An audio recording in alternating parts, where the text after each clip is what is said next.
বিসমিল্লাহির রহমানির রহিম।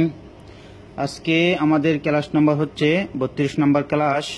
আজকে যেটা পড়াবো সেটা হচ্ছে আমি আপনাদেরকে পড়াবো হলো ওয়াকফ, অর্থাৎ ওয়াকফের সময় এক জবর এক জের এক পেশকে কিভাবে পড়তে হয় এবং দুই জবর দুই জের দুই পেশকে কিভাবে পড়তে হয় এবং ওয়াকফের সময় শেষ অক্ষরটা কিভাবে উচ্চারণ করতে হয় সেটা আমি আজকে আপনাদেরকে পড়াবো। আমি আপনাদেরকে এতদিন বলে এসেছি যে কি ওয়াকফের নিয়ম আমি সব শেষে রেখেছি। আজকে আপনারা এই পড়াটা দেখে বুঝতে পারতেছেন হয়তো আমরা একদম শেষ দিকে ইনশাআল্লাহ। আমরা আগামীকালকে আমাদের কায়দার নিয়ম কানুন শেষ হয়ে যাবে, এরপর আমরা নতুনভাবে অন্য প্রোগ্রাম সাজাবো ইনশাআল্লাহ। আগামীকালকে ইনশাআল্লাহ আমাদের কায়দার প্রোগ্রাম শেষ হয়ে যাবে। তাহলে আজকে আমাদের ওয়াকফের নিয়মটা আমি এখানেই আপনাদেরকে ভালোভাবে বুঝিয়ে দেব, যেহেতু এখানে নিয়মটা তেমন কঠিন না, একটু আপনারা লক্ষ্য করলেই আপনারা বুঝতে পারবেন। ওয়াকফের সময় আমরা যেখানে ওয়াকফ করি, যেখানে আমরা থামি, ওইখানে থামার সময় যদি ওইখানে এক জবর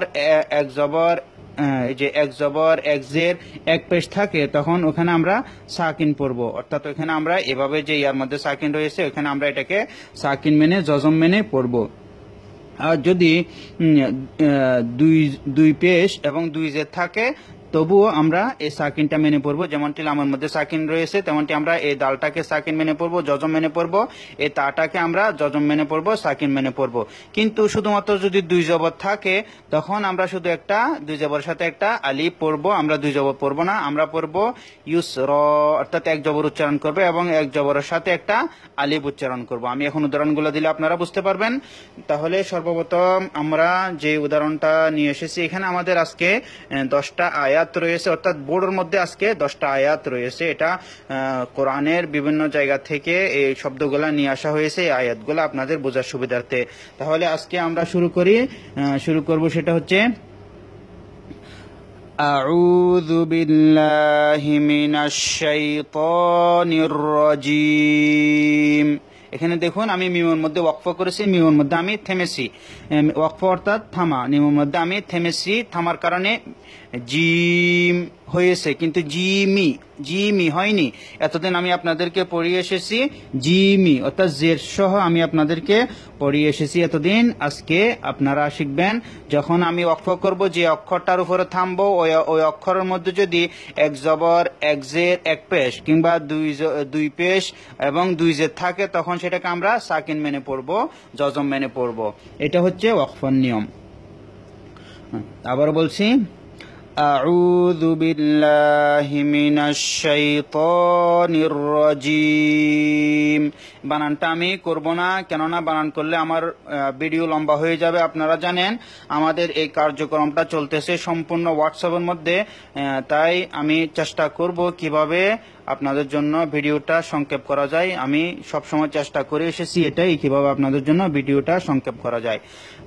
এখন আসুন দ্বিতীয় আয়াত, আমাদের বোর্ডের দ্বিতীয় আয়াত, সেটা হচ্ছে বিসমিল্লাহির রহমানির রহিম।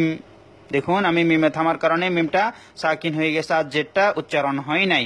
এবার এটাকে বলা হয় ওয়াকফ, এটাকে বলা হয় ওয়াকফ। আমি এখানে থেমেছি, ওয়াকফ করেছি, সেজন্য জেরটা সাকিন হয়ে গেছে, যেমনটি এখানে জেরটা সাকিন হয়ে গেছে।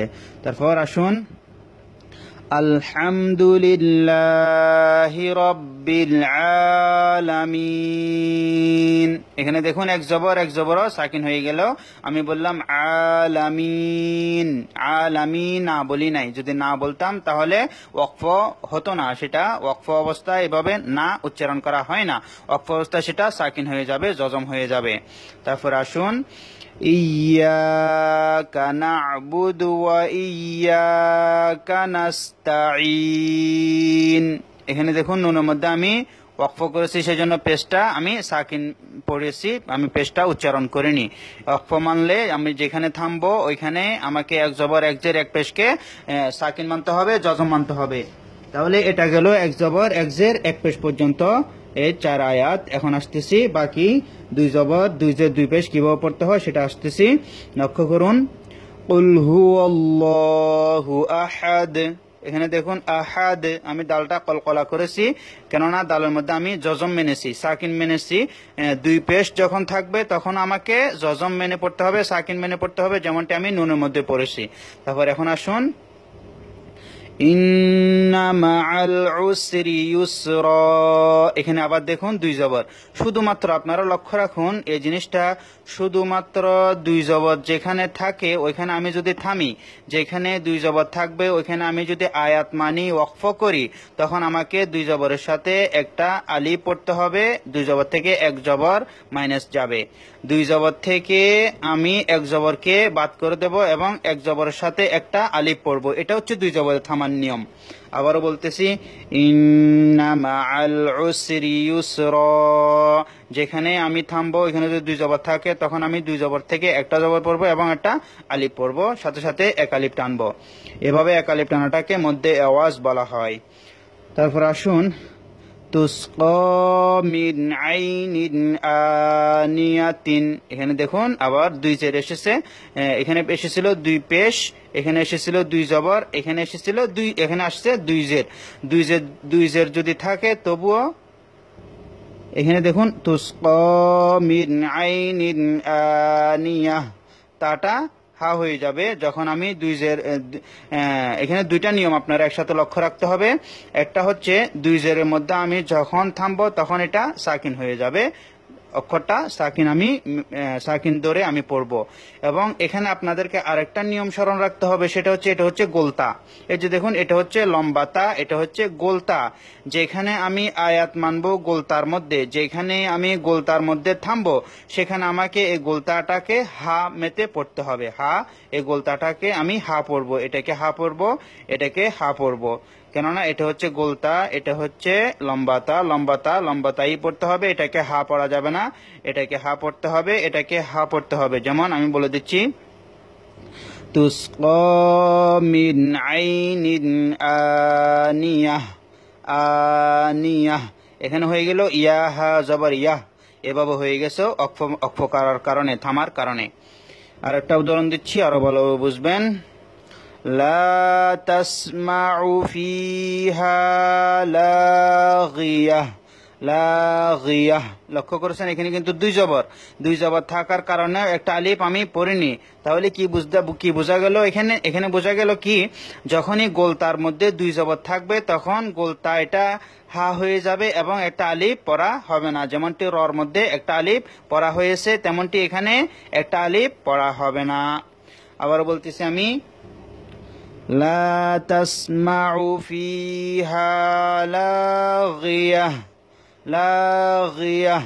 এখানে যদিও দুই জবর থাকে গোলতার মধ্যে তখন আমাকে গোলতাটা হা পড়তে হবে, দুই জবর থাকলেও আলিফ পড়া যাবে না। তারপর আসুন, ফালইয়াবুদু রাব্ব হাযাল বাইত। এখানে দেখুন বাইত, এখানে কিন্তু লম্বাতা, আমি তা ঠিকই উচ্চারণ করেছি কিন্তু তাটাকে আমি সাকিন মেনেছি, জজম মেনেছি, এই জেরটা আমি পড়িনি। তাহলে কি বোঝা গেল? বোঝা গেল হচ্ছে যদি গোলতা থাকে তখন সেটা ওয়াকফ করার কারণে হা হয়ে যাবে এবং লম্বাতা থাকলে সেটা ওয়াকফ অবস্থায় তাই পড়তে হবে। ফালইয়াবুদু রাব্ব হাযাল বাইত। এখানে দেখুন আরেকটা নিয়ম, সেটা হচ্ছে ওয়াদ-দুহা। এখানে আমি খাড়া জবরটা বুঝিয়েছি। যখনই খাড়া জবর থাকবে তখন আমরা খাড়া জবরটা উচ্চারণ করব। যদি খাড়া জের থাকে এবং উল্টা পেশ থাকে তখন আমরা সেটা উচ্চারণ করব না। ওয়াদ-দুহা, এভাবে এটা পড়ার নিয়ম। তাহলে এখানে বোঝা গেল আজকে ওয়াকফ কিভাবে করা যায় সেটা। এবং আপনারা দেখুন এখানে আমি কিছু নিয়ম লিখে এনেছি, এটা আমি ভিডিওর মধ্যে বলবো না, এটা আমি অডিওর মধ্যে ভালোভাবে বলে দেবো, কেননা ভিডিওটা লম্বা হয়ে যাবে। আসল মূল ওয়াকফ যেটা সেটা হচ্ছে এক আয়াত থেকে আরেক আয়াত পর্যন্ত, এখান থেকে শুরু করে এখান পর্যন্ত, এখান থেকে শুরু করে এখান পর্যন্ত, এখান থেকে শুরু করে এখান পর্যন্ত, এভাবে প্রত্যেকটা আয়াতের মধ্যে থামা হচ্ছে উত্তম, প্রত্যেকটা আয়াতের মধ্যে থামা হচ্ছে উত্তম। যদি আমরা এখানে থামতে না পারি তখন আমাদেরকে এই চিহ্নগুলা লক্ষ্য রাখতে হবে। যদি আমাদের নিঃশ্বাস লম্বা না থাকে তখন আমরা এই চিহ্নগুলা লক্ষ্য রেখে আমরা এই চিহ্নগুলোর উপরে থামার চেষ্টা করব। এবং এই চিহ্নগুলার বিস্তারিত আমি অডিওর মধ্যে দিয়ে দেবো ইনশাআল্লাহ, এবং আপনাদের জন্য একটা বিস্তারিত লেখা একটা পোস্ট দেওয়া হবে, আপনারা সেটা সংরক্ষণ রাখতে পারবেন। সংরক্ষণে রেখে আপনারা সবসময় সেটা